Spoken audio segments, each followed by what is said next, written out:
So I'm going to show you how to use Strobe. You're going to lend your XRP and then I'm going to use those funds to buy more.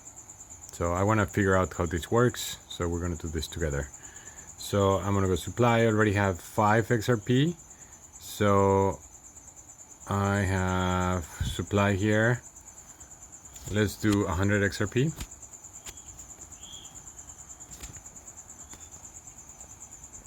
So that's $188 plus the 5 that I have. Yeah, that's $300, and then I'm gonna borrow maybe $120, and then I'm gonna buy more XRP.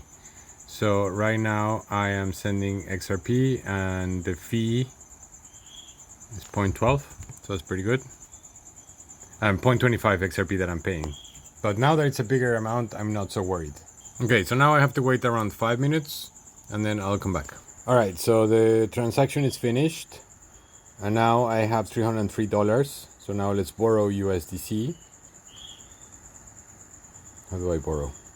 Borrow here. And then I'm going to be paying 6%. So I'm going to borrow. So my maximum is $16. So that's around 70% of my XRP holdings. So what I'm going to do is I'm going to borrow 150. And then I'm going to buy more XRP, and then I'm going to bring it back. So right now my health factor would be 155, and I'm going to do borrow.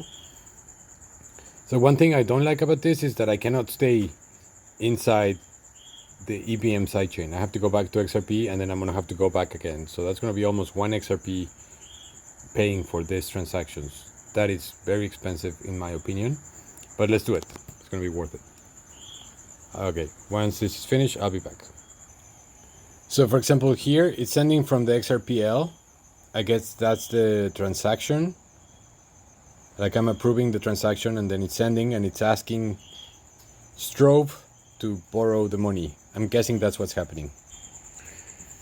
So one difference with Flare is that with Flare you're going to bridge once.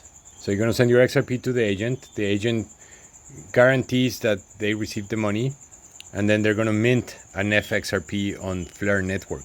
And once you have it there, it moves like any other Flare asset. Like it's not going to be slower, it's nothing. So supplying to Kinetic, for example, is going to take a few seconds. You just go there, you press supply, you press approve, and that's it. You don't have to go back and forth. This is what it is right now, but this is pretty slow. All right, so that took approximately 6 minutes. And then, yeah, so I have the 150, and then I guess if I go out of here, yeah, here it is 150. So then let's go to another swap. So remember that here, like the exchanges are just an interface for the like a UI to the XRP ledger. So the liquidity that you have here is exactly the same liquidity that you have in any other of the DEXs. And that is a difference between Flare and this.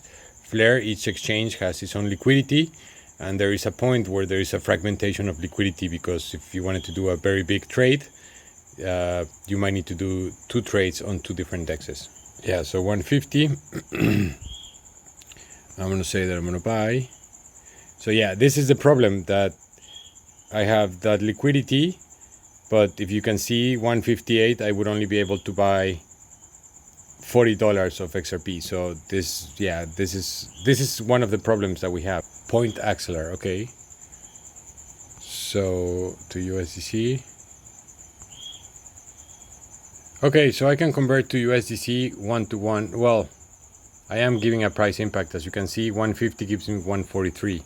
So let's see with Ripple USD. Same. So if I do 1, you can see that I get a little bit more. If I do 10, I get less. So there's very little liquidity in this pool. So yeah, this was kind of useless. I maybe should have checked this before, but I wanted to check how that works. So I'm just going to go back, and I'm just going to pay back that borrow. It's kind of useless if I can't do anything with the tokens. I mean, I guess what I could do at this point is supply Axelar USDC, and then it's giving me 5%. Sure, I mean, I already paid that, so I guess I'll just do that. So when I press max,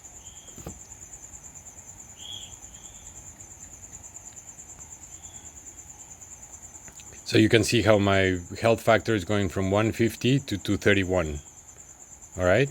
So I'm just gonna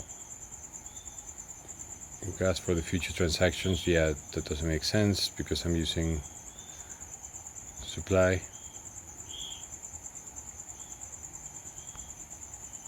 All right. So right now, yeah. So to send the Axelar USDC, I don't think I'm paying any fees. Maybe.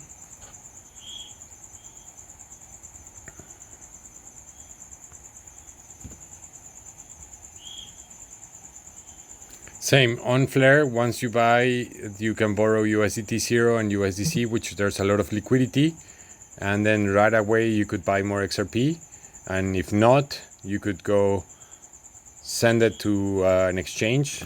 You might need to bridge, but you can do that. Buy XRP there and then bridge the XRP back. So my problem is that here, that USDC Axelar has no liquidity, so there's nothing I can do about it other than just resupply it, which is fine. And I'm getting the Strobe points, which I don't know what they're going to do exactly, but why not? So I'm going to leave here maybe for a month and then take it out and just kind of see where we are at that point.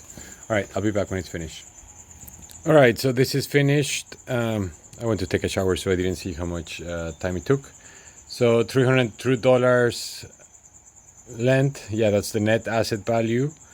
But I have $450 lent. So that means that my health factor is 2.31. At this point, XRP would need to like go to less than 150, probably more, like $1 for me to be liquidated. And at that point, I can always just like withdraw this USDC and pay it back. So right now, I think it's a good idea.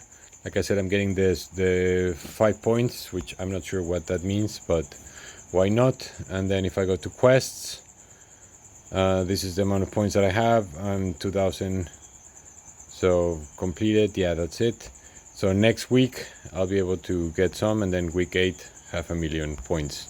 Not sure what those points do, but why not? And activity, let me see.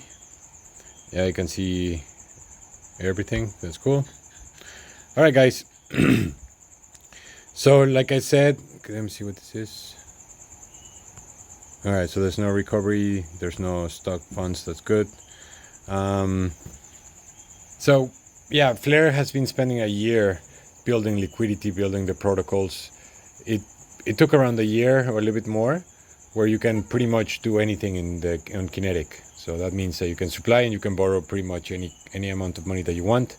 For a long time, we had the supply capped. So you can go to Spartex and you can swap. Like all the stable coins have deep liquidity, and all the major pairs have deep liquidity. Like not massive, but it's good enough. So yeah, let's see. I think it's good to have competition. I think it's good to have options.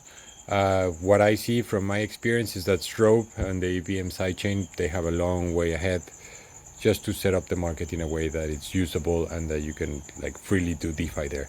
But right now, I like supporting new projects. I like that it's embedded in Shaman wallet, so that's pretty cool. And that there's an app, Witsy Wind, shout out because they do great products. And yeah, guys, all right, see you next time.